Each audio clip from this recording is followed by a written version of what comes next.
Bonjour à tous et bienvenue sur la quatrième vidéo de la chaîne Naturaponie. Salut Johan.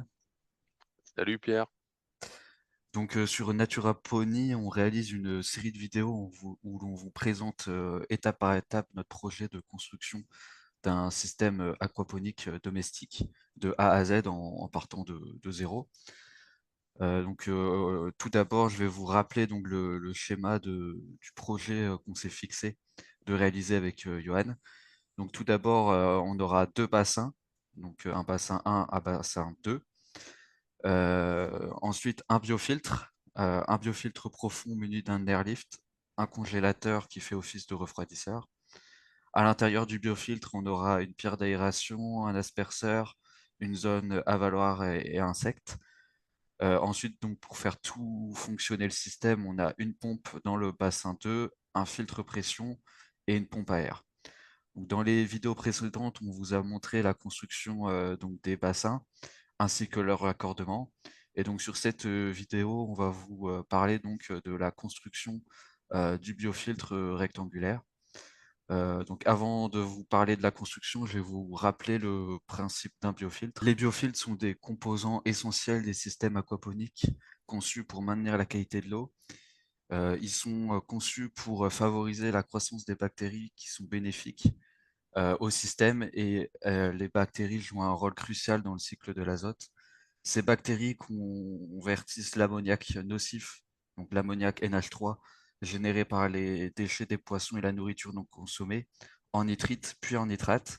Et les nitrates sont bénéfiques pour les plantes.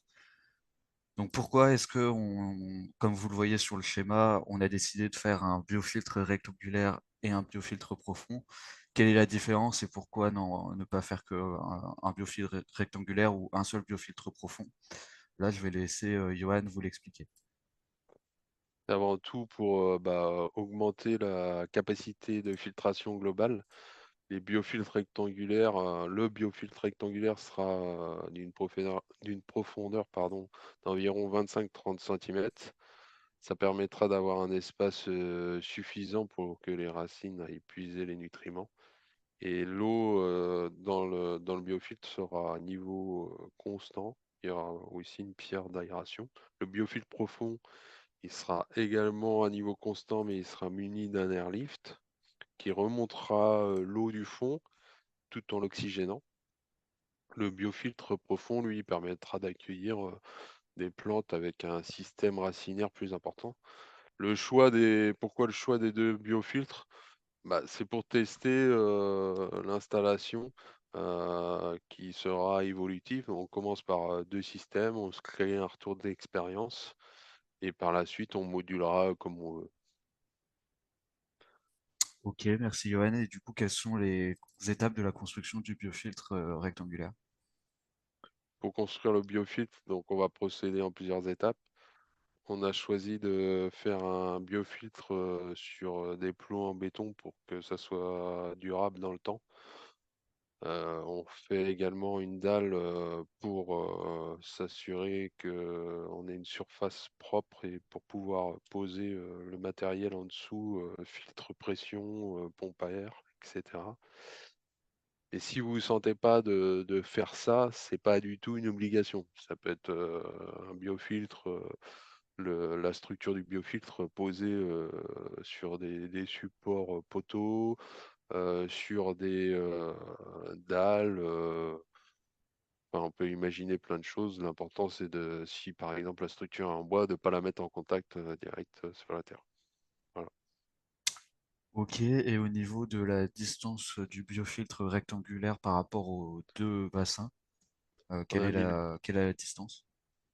ouais, on a mis le biofiltre rectangulaire à environ 1 mètre du bassin 2. Euh, on mettra aussi une pompe immergée dans le bassin 2 qui permettra de ramener l'eau vers le biofiltre tout en cachant, en enterrant les tuyaux pour pas que ça gêne dans le passage. Ok, et pour le temps de construction du biofiltre, est-ce que tu peux dire combien de temps on a mis et si c'est difficile pour un débutant? Alors là, on parle bien de la base de la structure du biofiltre, hein, c'est pas tout le biofiltre évidemment. Oui, la base. Euh, sur la structure, j'ai mis 2 jours. Donc comme je soude déjà un peu comme ça et que j'avais de la ferraille, je me suis orienté sur une structure métal. Mais la structure, comme je le disais, elle peut très bien être en bois ou autre matériau que vous avez de récupération. C'est assez facile de créer une structure en bois.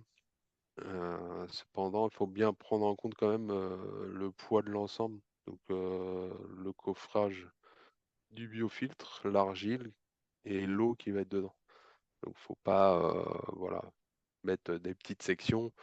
Là, on s'est blindé avec une structure en acier. On peut en mettre plusieurs, plusieurs biofiltres dessus. On a une très bonne résistance. Ok, merci Johan. Mais donc maintenant qu'on a la base du biofiltre qui est réalisée, quelles sont les prochaines étapes? Compte construire le coffrage du biofiltre avec les plaques USB, isoler l'intérieur avec les panneaux polystyrène extrudés là, de 60 mm d'épaisseur, isoler l'intérieur, le fond et le dessous du biofiltre. À l'intérieur du bac, on mettra une bâche PDM pour l'étanchéité. Et puis pour la finition, on va mettre pour l'habillage, on va mettre des planches de bardage.